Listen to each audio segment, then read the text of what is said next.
welcome, welcome. This is the Lockdown Lowdown. I'm Dev Sahni here in quarantine, and today I'm going to be speaking to the WBO number 3 ranked super featherweight in the whole world, Archie Sharp. Archie, how you doing?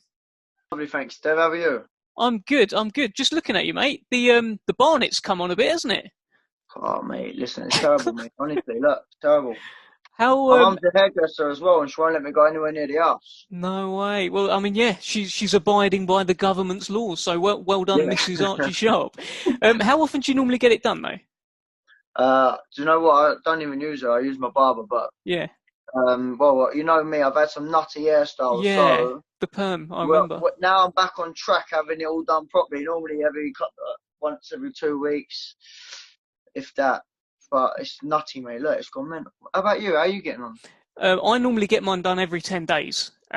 So Yeah. this is currently sort of 3 weeks. I'm not best pleased with it, but I actually wanted to wear a hat for this, but I was told I wasn't allowed. So Oh, really? Yeah. Oh. yeah, hey ho. But tell me, how is life in lockdown for Archie Sharp? What have you been up to? Do you know what, Dev? I've just been using my time wisely, really, mate. Just like doing things like this with interviews with people, doing a bit of training myself, a little bit of downtime with the family.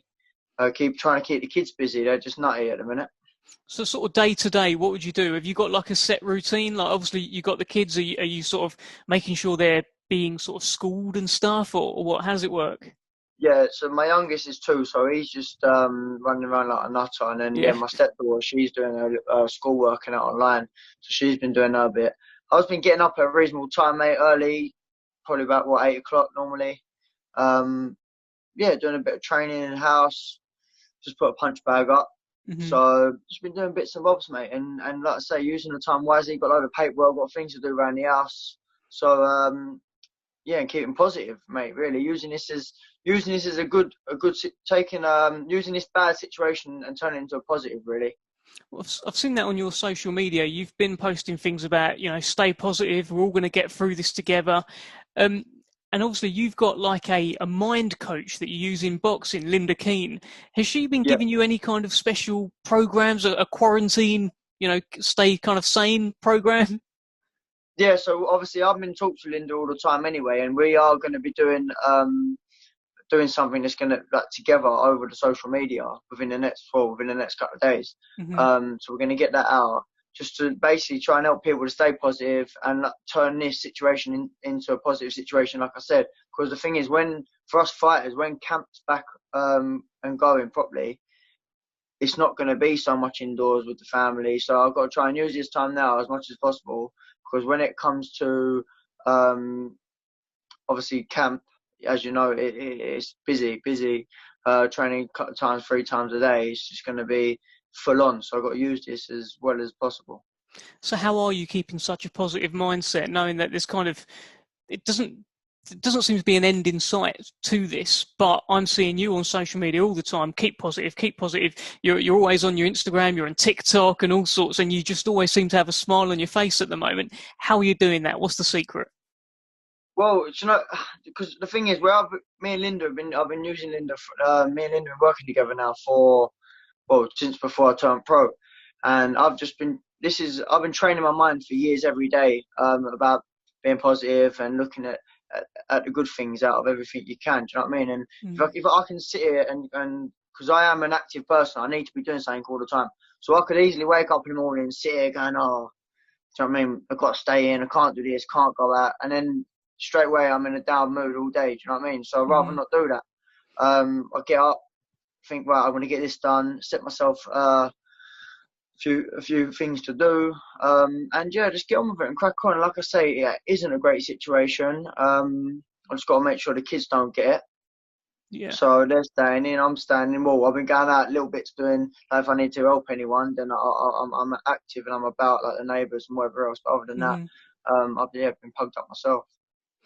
And you seem to be our most active fighter on TikTok at the moment as well. Talk me through that. I'm seeing all sorts of little dances and stuff pop up from you. Oh, do you know what? It's my stepdaughter. She's crazy for it. And yeah, I've just, like I say, I'm in quarantine life, mate. It sends you nutty. So I've been doing all sorts of things. I've been on TikTok, I've been having a good laugh at it, really. There's a few challenges on there. It's just something to do, and it's a good bit of fun, and I enjoy it. And like I say, if you get all sorts of people interacting with it. I mean, I had my mum and a few of the people at work having a go at the stair challenge. You know what I mean? So it's getting all sorts of people having a go. Can your mum do the stair challenge, the thing that you was doing? No, I was going to She say tried, mate. It's terrible, mate. It's terrible. But she had a go, and everyone who she was at work with had a go, because my mum works at my old secondary school as it goes, and the kids still need to get fed, and that's why she's still going in there once or twice a day helping out, doing bits. So all the people at the school, but yeah, having a little go. Do you know what I mean? So it's good. It's good. It just keeps everyone busy, keeps everyone interacting with each other, and yeah, you just got to enjoy it. Enough about TikTok, enough about dancing. Let's talk about boxing. Carl Frampton, Jamel Herring. If all goes to plan, that fight should be happening, you know, at some point in the next decade. But I've heard you quoted as saying Carl Frampton will struggle against Jamel Herring. Why do you think that is?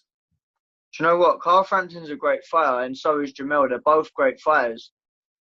I just believe in this situation for this fight. I just think a good big one beats a good little one. That's all that is. It's just I'm a big super featherweight, and Jamel's bigger than me. He's a very awkward southpaw, rangy southpaw. And I just think the styles, I think it makes hard work for Frampton to beat Jamel Herring in that fight.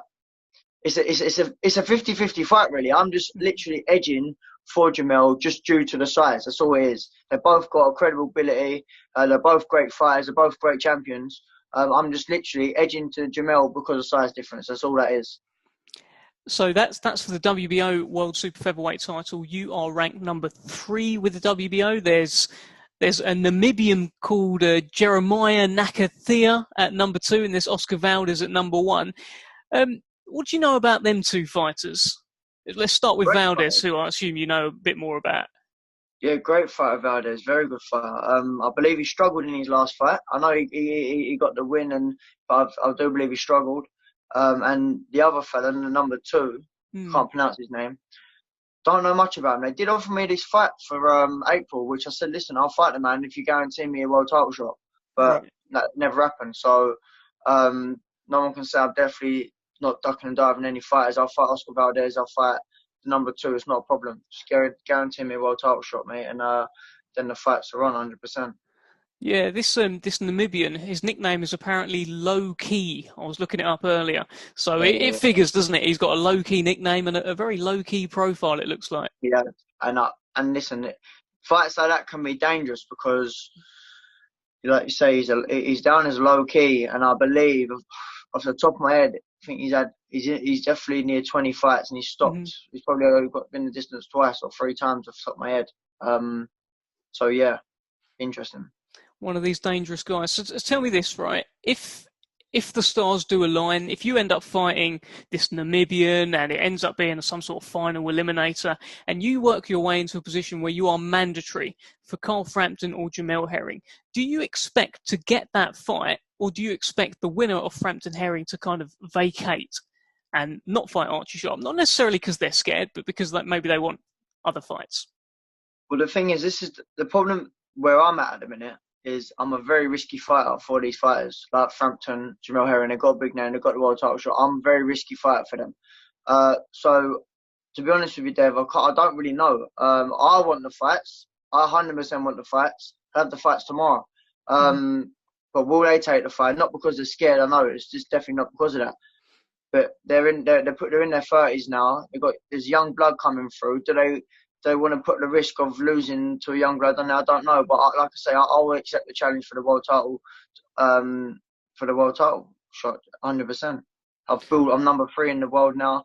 I believe in my ability. I believe I can beat these fighters, and I want the shot for it. Yeah, you're very much going down that route. It looks like everything is building towards getting yourself in a great position for a shot at that title, whether it's against a champion or a vacant title. You seem to be heading that way. But talk to me about Anton Iike. Now he's just signed with Queensberry Promotions. He's a brilliant fighter. It was a bit of an upset win against Sam Bowen. I think actually you might have picked Kakachi to win that fight. Am I right? Yeah, I did. Yeah. Yeah. So is he on your radar at all, Anthony Kakachi? Listen, to be honest with you, Dev, no, not at the minute. If I get the phone call and say, right, Arch, you and Kakachi for X amount of money, guaranteed world title shot, then it's a fight, not a problem. So if the money's right and the opportunity's right, then yeah, any fight can happen. It's not a problem. I don't phase from no fight. I'm not worried for any fight, and I won't fear any fight. But the money and the opportunity has got to be right. And that's if they come in at the right money and they say, right, you got world title shot, then yes, the fight's on, no worries. So yeah, that's that really with Kakachi. When Sam Bowen was the British champion, I remember I'd ask you about him, and you'd rate him. He's a good fighter, but you would always say he's the sort of guy who would fight with his face. I'm quoting you as to what you'd say. What kind of fighter is Anthony Kakachi, and do you rate him? Kakachi's a good fighter. He's a very awkward fighter. Like I say, I had him to beat Bowen, so when he did actually do it, it was the only thing was a bit about him being inactive. But he had a good fight. Had a good fight with Ward as well back in a couple of years ago. So he's definitely a good fighter, and it's a fight that we would have for the right rewards. It's the same with anyone in the super featherweight division. There's no one that out there that I think, oh, I better stay away from him. I will fight him if the rewards right. If the rewards are right. So yeah, like I say, he's a good fighter. I think it makes a good fight. And we shall see what happens. I don't even know if he's scheduled to fight soon or not. I see that he has actually signed with Frank recently. So yeah, it'll be interesting. Yeah, I think everything was gearing up towards a big Belfast show with Frampton, which obviously never got announced with the whole coronavirus thing. So tell me, I was looking at your Instagram, and before all this COVID-19 stuff happened, you met Floyd Mayweather. Talk to me about that. Yeah, I did, didn't I? I went to something that was at the Youre, and Mayweather was there. We had a little photo, but it was really busy. He couldn't really get a chance to have a proper chat. But it was good. It was nice to meet the fella and size him up in real life, because he started where I started at. Yeah. Super feather and I don't know if he was a featherweight, but either way, he's come through the rankings, the same sort of where I reckon I'll end up sort of going that sort of route. Them sort of weights, definitely got the height for it. Yeah, so you was about the same height. If anything, maybe you was a bit taller. Yeah, exactly that. So it's nice just to meet him, and yeah, it was good. It was good to listen to him. Do you know what I mean? He's an inspiring person to listen to, and it was good to meet him and good to see him in the flesh. So what can you take away from that? Because obviously he was very busy. You didn't get too much of a chance to have a proper chat with him, but he was doing a little speech, wasn't he? And just talking about his career and stuff. What did you take away from it? Yeah, so like I say, he's very inspiring. He started from the bottom. He's worked his way up. It just goes to show that you can do it. And he's with Floyd Mayweather, he's very positive, and he believes in himself, and he believes in what he's going to do. And that's exactly what I'm exactly the same. I believe in my ability. I'm believing what I can do. There's going to be a lot of doubters. And he had loads of doubters for him. Do you know what I mean? When he was boxing Oscar De La Hoya and loads of other fighters, even Manny Pacquiao, he's always had doubters all through his career. I've always had doubters all through my career as an amateur.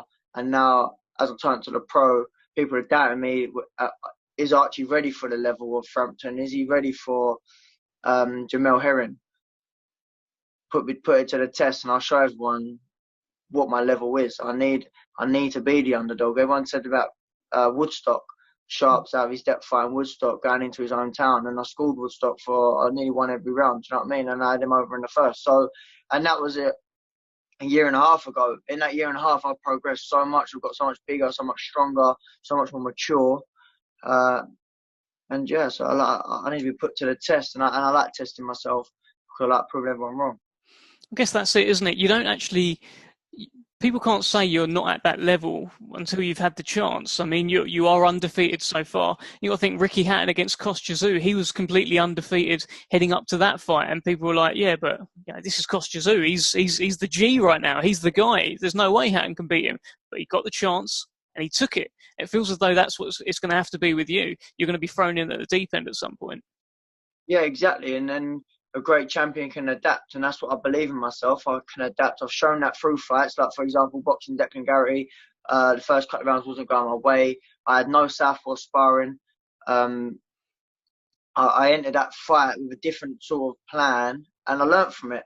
It cost me a first couple of rounds to adjust into this, to the long, rangy southpaw. The sparring I had for that was Jordan McCrory and Ricky Burns, which are two fighters that are completely opposite to Declan. I just got myself fit and just used my adapting skills to get me through the fight. And like I say, the first couple of rounds were a bit slow. Once I found my distance, we got a good win. And that was all she wrote. And what a win that was. I mean, that you really slept Declan Garrity in that fight. It was quite a knockout. Well, exactly that. And like I say, that was with no southpaw sparring, the preparation. And that's something that me and my trainer learned. We're learning every single fight. And I learned from that fight I need to have southpaw sparring when I'm fighting a southpaw. Yeah, that's just common sense. But what I done is I just tried something completely different. And first couple of rounds, like I say, I was behind, but I wasn't panicking. I knew once I found my distance, I was going to win, and that's exactly what happened. So it's the same with stepping up to fight Frampton and Jamel Herring. When I get in there, I'll always adapt, whether it's coming forward or kind of on the back foot. I will adapt to every fighter. There you go. Well, number 3 in the world, locked in his own house. Archie, what do you think when you turn on the news, right, and you see all these people are still going like sunbathing and they're in parks and they're at beaches, but you're doing the right thing? What do you think when you see that? It's crazy, really, isn't it? It's crazy. Like, I've been out on bike rides and I've been out on my runs and I'm seeing people in parks. It's just not clever, is it? It's people just being very silly, treating this as a joke. But it will hit home if it happens. God forbid it does happen to them. But if it does happen, do you know what I mean? It's going to hit home to them, and they're going to think, "Why did I take my kids to the park?" So it's things like this. They just need to wise up. Don't they need to wise up?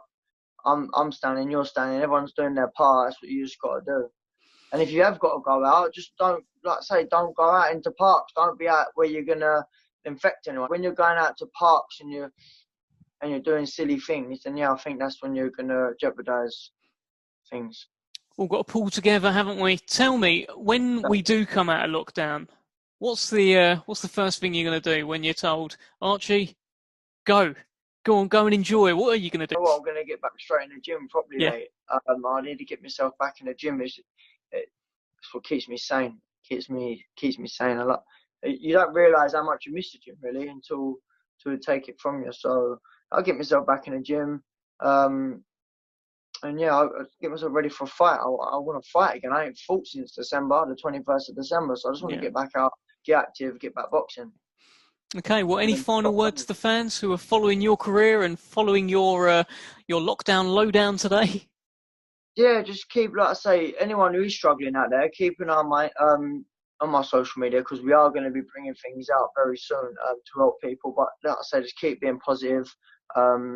We will be over this very soon. I know it feels like a long way. We're 3 weeks in now.